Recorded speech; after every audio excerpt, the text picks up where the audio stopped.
खबर है कि आजमगढ़ के दीदारगंज में बीजेपी प्रत्याशियों के समर्थन में पहुंचे रक्षा मंत्री।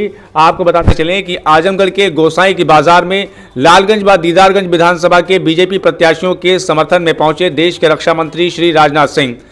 अपने भाषण में राजनाथ सिंह ने कहा कि यूपी में 10 मार्च को बीजेपी की ही सरकार मिलेगी, इसके लिए लोगों से भारी जन समर्थन मिल रहा है। उन्होंने दावा किया है कि अगर भाजपा की सरकार बनी तो होली और दिवाली में हर घर को मुफ्त सिलेंडर दिया जाएगा। वहीं उन्होंने यह भी कहा कि 14 दिन के अंदर गन्ना भुगतान किया जाएगा। उन्होंने केंद्र व राज्य सरकार की योजनाओं को गिनाया और कहा कि इसका लाभ सभी वर्गों को, खासकर गरीब व खूब मिला है।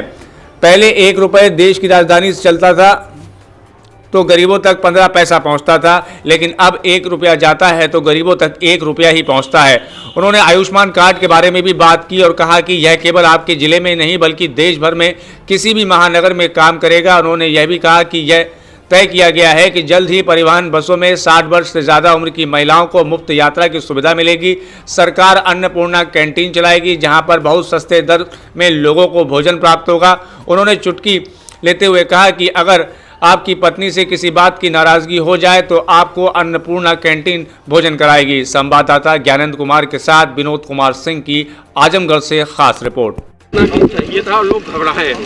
मैंने बिल्कुल घबराने का कोई कारण नहीं है। वैसे सीसीएस की बैठक होने के पहले ही प्रधानमंत्री जी ने इस संबंध में स्पष्ट निर्देश दे दिए थे कि यूक्रेन के रहने वाले जो हमारे भारतवासी हैं और भारत आना चाहते हैं तो तुरंत उनके भारत लाए जाने की व्यवस्था प्रारंभ की जानी चाहिए और व्यवस्था प्रारंभ भी हो गई। सीसीएस की बैठक में उन्होंने उसकी समीक्षा भी की और उन्होंने कहा कि नंबर ऑफ प्लेन्स यानी प्लेन्स की संख्या पड़ोसी राष्ट्रों में, क्योंकि यूक्रेन में हम लैंड नहीं कर सकते, तो जो पड़ोसी जो राष्ट्र हैं उन राष्ट्रों में एयर स्ट्रिप पर वहाँ की गवर्नमेंट की परमिशन भी लेनी पड़ती है।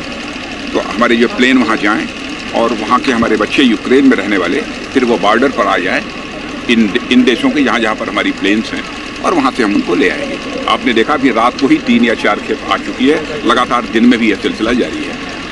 हम लोग पूरी तरह से इसके लिए प्रतिबद्ध हैं कि जो हमारे वहाँ भारतीय हैं यूक्रेन में वह सब सुरक्षित सकुशल भारत लाए जाएंगे और सरकारी खर्च पर वो भारत लाए जाएंगे।